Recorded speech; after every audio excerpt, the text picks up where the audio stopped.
We alluded to this in the cost of goods sold section because they're intertwined.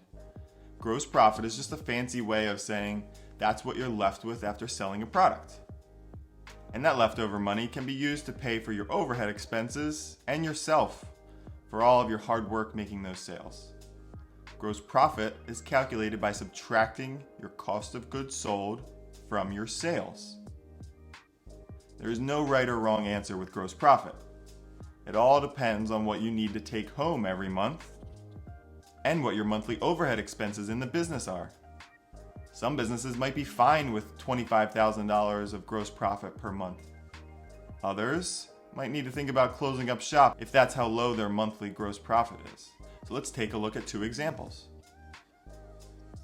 A retail store sells $100,000 worth of items in June, and the cost of those items that they sold, their COGS or cost of goods sold, was $75,000.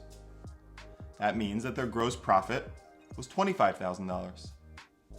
The store has overhead expenses of $10,000 per month, so the owners are left with $15,000 of net income that they can either use to pay themselves, pay down debt, or just save in the business bank account.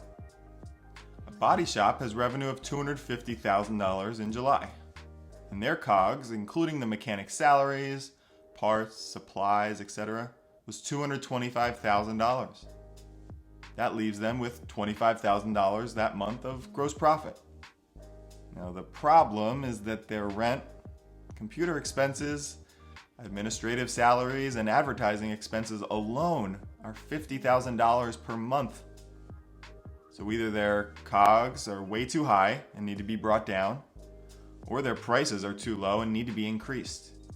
Because $25,000 a month of gross profit isn't sustainable when you have $50,000 of expenses to pay before the owner gets paid anything.